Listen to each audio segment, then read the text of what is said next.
G'day guys, and today I'd like to draw your attention towards this Guardian article I was sent by one of my university lecturers, and we're going to go through it, have a little trawl, have a little crawl, and critique it. So, humanities teach students to think. Where would we be without them? Humanities departments in America are once again being axed. The reason one hears are economic rather than ideological. See, straight away you've got to pay close attention to the types of language used, because in articles such as this, they will immediately try to undermine any opposing views. This is done here with the phrase, one hears. This presents opposing arguments as sort of hearsay, unsubstantiated rumours, rather than, say, objective fact. It's not that the schools don't care about humanities, they just can't afford them. But if one looks at these institutions' priorities, one finds a hidden ideology at work. That's really interesting. Hidden ideology. Sounds very mysterious. As we'll go on, we'll basically have a look and see that this hidden ideology is in fact supply and demand. Continuing downwards, we have 6 or so paragraphs talking about various universities cutting humanities. These are hard times. Students need jobs when they graduate. It's very interesting. Students need jobs when they graduate. We'll come back to that. But a singular opportunity has been lost if they are denied the opportunity to study foreign languages, literature, music, theatre, and art. I actually wholeheartedly agree with this statement. I'm a little confused by their language, a singular opportunity, because that's basically the truth. Only a single opportunity to study these things has been lost if you can't study at university. You can just, whenever you feel like, study these things in your own time. It's this weird disconnect that I pick up on sometimes, where unis and articles seem to forget that the internet exists and all this information is readily available for anyone who wants to consume it. It's very strange. So getting back to that statement on students needing jobs, I'd like to bring up this. This is a graph of the number of advertised job openings through disciplinary society from the 2000 year to the 2015 year. And it doesn't look very promising. So I got this from the American Academy of Arts and Sciences, and this is what they say. For the 7th consecutive year, the number of jobs advertised within disciplinary associations in the humanities has lingered substantially below pre-recession levels. In the disciplines of religion and English, the number of jobs advertised fell 11% and 7% respectively from the previous year. In the other 4 disciplines, changes range from a 1% increase in classical studies to 3% declines in history and languages other than English. Well, what does this mean?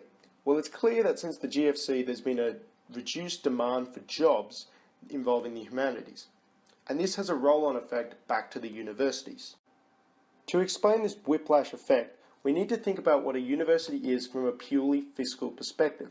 Now, a university will take a high school graduate and loan them a bunch of money with the hopes that with the university degree they get given, they'll be able to get a high-paying job, so they'll be able to pay back the loan with a little bit of interest. The way I see it, from a purely fiscal perspective, a university operates somewhat similarly to a bank. A university's investment in students is hampered by the job openings in society being reduced, because now these students are able to pay them back at a much slower rate, which the uni does not want. Effectively, if the demand for humanities jobs in society decreases, to avoid a massive overhead and an enormous surplus, the university decreases its supply of jobs. This is simply a reactionary move by the universities to protect their supply of income. Like any other business entity, they are responding to changes in the marketplace. Another change in the marketplace is the general upward trajectory over time of people getting humanities degrees. This represents a lot of money sloshing around for the universities. Think of it this way. You've lent out money to a bunch of people. They promise to pay you back, but they're extremely unreliable, and you're only getting pennies of what you invested in them in the first place. Will you invest in a bunch of new people? The answer is no, because you're already waiting on all this other money to come back. Why would you give yourself a larger overhead by handing out more money? And this is essentially the position the universities are in. They have all these people out in society who owe them all this money, and they're not able to pay them back. So why on earth would the university hand out more money? Now, I could end the video here, but there are a few more paragraphs to go, and I really enjoy picking through the language, so if that's not your cup of tea, feel free to leave. Eloquent defences of the humanities have appeared. Essays explaining why we need these subjects, what their loss would mean. Can we see them? Are you going to provide them? Are you even going to mention them again? No. This is essentially just a bunch of fluffy words. It's like a smokescreen, really. Really insubstantial. Pretty pathetic, actually. But this next bit, this is really funny. Those of us who teach and study are aware of what these areas provide. The ability to think critically and independently, to tolerate ambiguity, to see both sides of an issue, to look beneath the surface of what we're being told, to appreciate the ways in which language can help us understand one another, or how language can conceal and misrepresent. I do have to say that it is quite rich for a mainstream media article to give such high praise to attributes such as this. And these are good attributes. These are really good attributes. But these are things that the mainstream media actively tries to avoid at all times.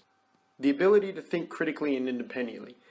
I have to cast our memory back 2 years to the 2016 US presidential election when the DNC leaks occurred and it was discovered that the media was taking orders from the DNC on what to report, what to suppress, what to promote, etc., etc. This is not the ability to think critically and independently.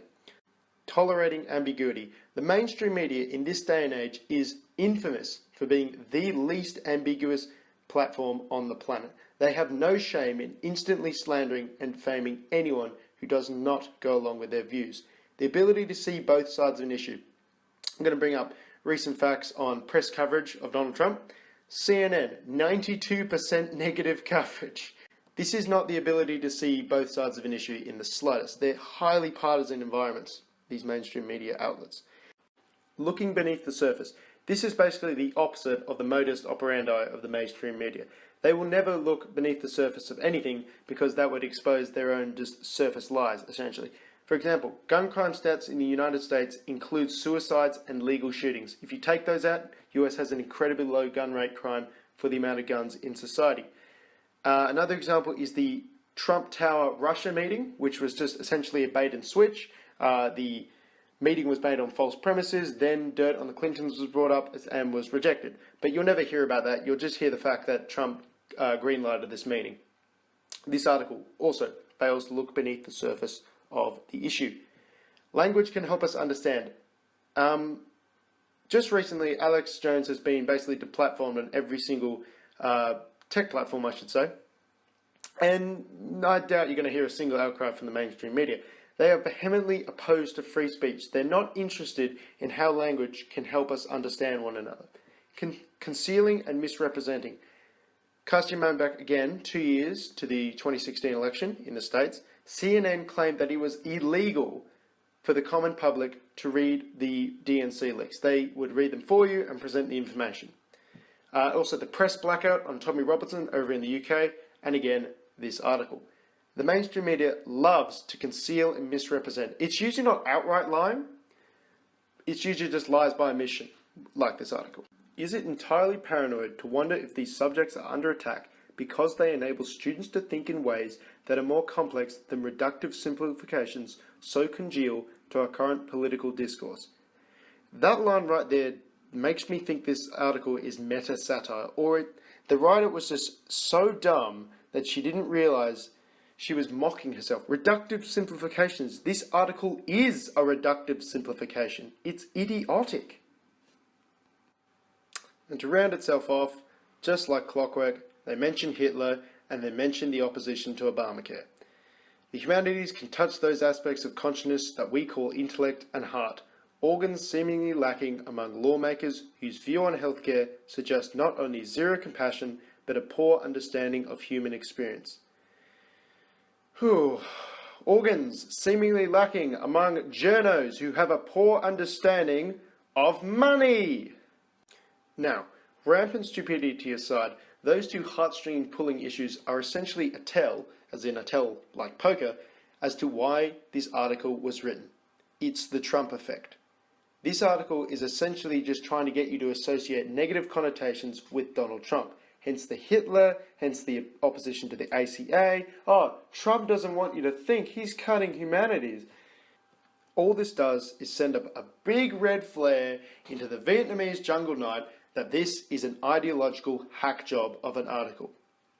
Which is ironic, as this article starts out so worried about ideology. This article is just one example of many of a mainstream media article that basically wants to rot your brain, have you dribble out your ears, and thank the mainstream media for relieving you of a burdensome weight upon your head.